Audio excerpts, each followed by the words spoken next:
یہ معافی مانگنے کا کیا طریقہ ہے؟ واٹس ایپ بھرا ہوا ہے معافی نامے سے، قطار لگی ہوئی ہے 3 دنوں سے، میرے اگلی پچھلی تمام چیزیں معاف کرو معاف کرو معاف کرو۔ اچھا کام ہے، یعنی معافی طلب کرنے کا یہ طریقہ اختیار کیا گیا، جس کو دیکھو اور بیچارہ لکھتا بھی نہیں، کاپی پیسٹ ادھر سے اٹھائے ادھر کر دے، لکھنے کی بھی کسی کے اندر اتنی ہمت بھی نہیں ہے۔ ذرا آپ اس کے متعلق سوچو، صحیح ہے ہمارے بزرگوں کا یہ طریقہ رہا، حدیث پاک ابھی میں نے سنایا، جس کے دل میں کینہ ہو آج اس کی مغفرت نہیں ہوگی۔ کینہ کہتے ہیں مسلمانوں سے قطع تعلق کرنا۔ مسلمانوں میں بہت سارے ایسے ہیں جو اپنے رشتوں کو چھوڑ کر بیٹھے ہوئے، بھائی بہن سے بات نہیں کر رہا ہے، بہت تو ایسے ہیں ماں بیٹوں میں بات چیت بند ہے۔ معاذ اللہ رب العالمین، حدیث پاک میں ہے جس نے دنیا میں صلہ رحمی رشتے کو قطع کیا، کٹ کیا، قیامت کے دن اسے کاٹ کر دوزخ میں ڈال دیا جائے گا۔ صلہ رحمی کو قطع کرنے والا، حضور نے یہ بھی فرمایا جس نے 3 دن سے زیادہ اپنے بھائی سے ترک تعلق کیا وہ میری امت میں سے نہیں ہے۔ یہ بڑی وعیدیں ہیں، اس لیے بزرگوں نے ایک طریقہ اپنایا تھا، آج کی رات جو کچھ بھی ہوا پچھلا سب بھول جاؤ، معافی طلب کرنے کے لیے ہم رب کے حضور آتے ہیں مغفرت کے لیے، لیکن اگر ہمارے پاس 2 چیزیں ہیں، نمبر 1 شرک اگر کیا ہو تو بخشش کی سوال ہی نہیں، دوسری چیز اگر کینہ ہے دل میں دوسرے کے متعلق، اپنے بھائیوں کے متعلق، تو بھی بخشش کی یہاں پر ممانعت کر دی گئی، مغفرت نہیں ہوگی۔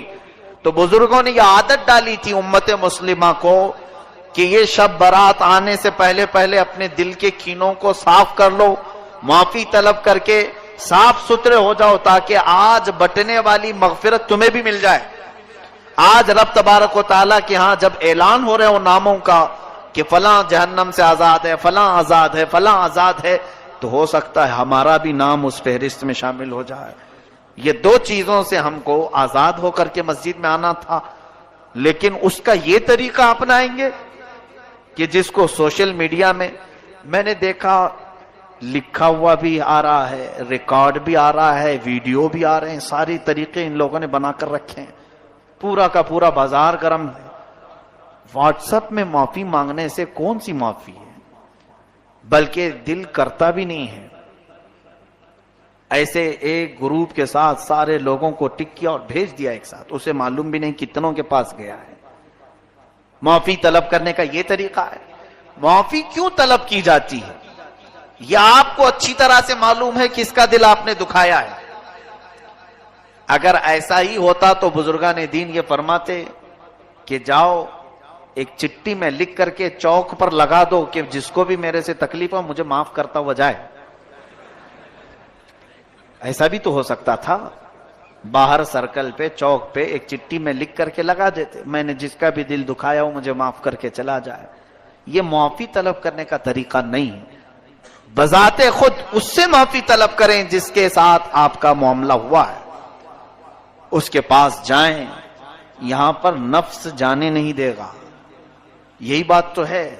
میں آپ کو بتاؤں، جتنی جلدی آپ یہ معافی نامہ بھیجیں کسی کو کہ مجھے معاف کر دیں، اسی جگہ پر ایک دوسرا سولوشن میں آپ کو بتاؤں، یہی فون تمہارے ہاتھ میں ہے، واٹس ایپ کے ذریعے سے استعمال کر رہے ہو اور فلاں کو بھیج رہے ہو مجھے معاف کر دینا، وہیں اگر تم اس کے نمبر پر کال کر کے بات کر لیتے اسے کہ آج شب برات آنے والی ہے مجھے تھوڑا معاف کر دو، پچھلے کئی باتیں تمہارے سے سخت ہو گئی، اس کے لیے دل نہیں مانے گا۔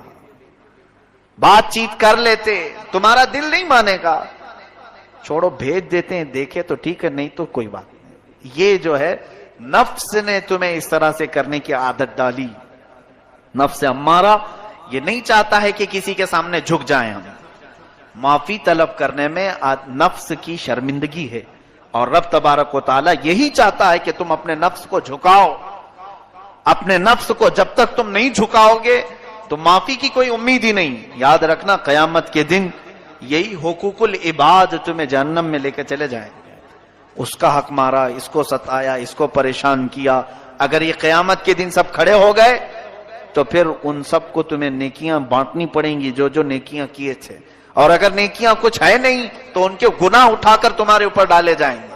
یہ حقوق العباد میں یہی ہوگا قیامت کے دن. اس لیے اگر معافی مانگنے کا شوق ہے، بلکہ مانگنا چاہیے بھی، اس طرح سے نہیں. جاؤ ملاقات کرو. اگر ملاقات کرنا پاسبل نہیں، ممکن نہیں، تو فون پہ بات کر سکتے ہیں آپ. ان سے فون پہ بات کریں اور معاملات طے کریں کہ آپ دل سے مجھے معاف کریں اور مجھ سے جو ہو سکا میں آپ کو معاف کرتا ہوں. یہ تمام چیزیں اچھی چیزوں میں سے ہیں. آپ اس کی عادت ڈالیں. یہ سب برے رواج ہیں واٹس ایپ میں. ابھی پتہ نہیں کیا کیا گھومے گا، بہت سارے. بلکہ اس زمانے کی سب سے بڑی بلا ہے یہ بلا ہے. گھروں میں ایسی گھسی ہوئی ہے، لوگ دور دور بلاؤں کو دور کرنے کی دعائیں کر رہے ہیں اور سب کے ہاتھ میں بلا ہے.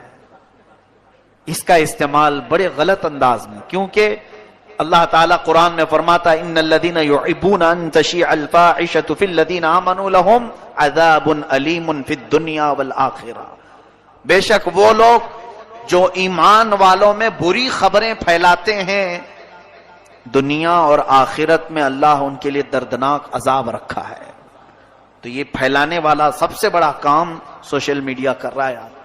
ٹھیک ہے، اچھی باتیں پھیلائیں، لیکن آتھینٹک ہوں، پروف والی ہوں، پھیلائیں.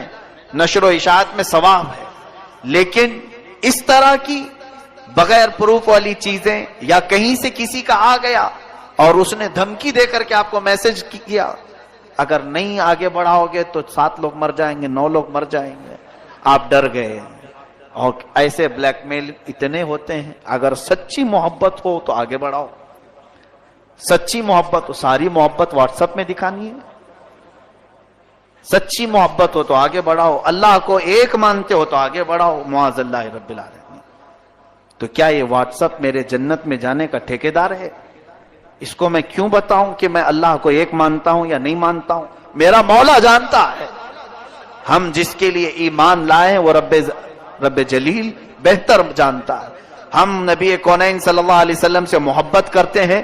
اس کے متعلق کوئی بھی اس طرح سے ٹارچر نہ کرے ایک دوسرے کو. ایسے جو بھی میسج آئیں اس کو آگے نہ بڑھاؤں، ورنہ گناہ میں برابر کے شریک آپ بھی ہوں گے.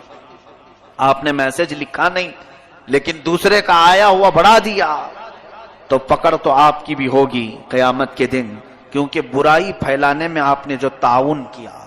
اللہ تعالیٰ ان تمام بری بلاؤں سے ہماری حفاظت فرمائے. عزیزان گرامی وقار، شب برات میں آج رزق کی تقسیم ہوتی ہے. ہمارے ناموں کے متعلق آج فرشتوں کو یہ بتایا جاتا ہے کہ فلاں بن فلاں اس سال یہ معاملات کرے گا، اس کے حصے میں اتنا رزق دیا جائے گا، اور پھر پتہ نہیں ہمارا نام مرنے والوں میں بھی لکھا جا سکتا ہے. آج ہمارے سال کی ایک کتاب بند ہو گئی، یہ رب ذوالجلال کی بارگاہ میں پیش ہو گئی کہ پچھلے سال اس بندے نے یہ سارے کام کیے ہیں. آپ کو بھی معلوم ہے، مجھے بھی معلوم ہے میں نے کیا کیا کیے، آپ نے کیا کیا کیے. اب آج کی رات صرف یہ احساس بھی ہو کہ بارگاہ الہی میں میری کتاب پیش ہوئی ہے پچھلے سال کی، میں نے کیا کیا کیا تھا سب فرشتوں نے بتا دیا. ویسے رب کو بتانے کی ضرورت بھی نہیں، مگر مولا فرشتوں کو گواہ بناتا ہے. تم بھی بتاؤ کہ فلاں فلاں بندے نے کیا کیا کیا ہے. پچھلے سال کا سب انہوں نے پیش کر دیا. اب رب تبارک و تعالیٰ کا حکم نازل ہو رہا ہوگا کہ یہ بندہ جس نے پچھلے سال یہ تمام کام کیے، اب اگلے سال اس کے یہ معاملات، اس کے لیے اتنا رزق لکھو، اس کے لیے اتنی برکت لکھو، اور اس کو ذلیلوں میں لکھو، اس کو عزت والوں میں لکھو، اور اس کو زندہ رہنے والوں میں لکھو، اس کو بیمار لکھو، اور اس کے بعد اس کو مرنے والوں میں لکھو. یہ تمام معاملات آج رب ذوالجلال فرشتوں کو بتا رہا ہوگا. قدیر و جبار خدا کے فیصلے نازل ہوتے ہیں اور فرشتے لے کر کل سے پھر ایکٹیو ہیں، وہ اپنی ڈیوٹی پر مامور ہیں. ہمیں یہ معلوم نہیں کہ ہمارا نام کن چیزوں میں لکھا گیا ہے. آج کی شب ہمیں برکت والوں میں نام ہمارا آیا ہے، بیماروں میں آیا ہے، یا پھر صحت مندوں میں آیا ہے، نیکیوں میں رہنے والوں میں ہمارا نام شامل کیا گیا ہے یا نہیں. ہم میں سے کسی کو اس بات کا علم نہیں، اور جب معلوم نہ ہو کر کے ہمارے اندر اکڑ اتنی ہے، ہم غرور اور تکبر کے ساتھ زمین پر ایسے چلتے ہیں جیسے لگتا ہے کہ جنت ہمارے لیے واجب ہو گئی، جنت تو ہماری ہی ہے۔ میرے عزیزو، خوف کرو بارگاہ رب العزت کے فیصلوں سے۔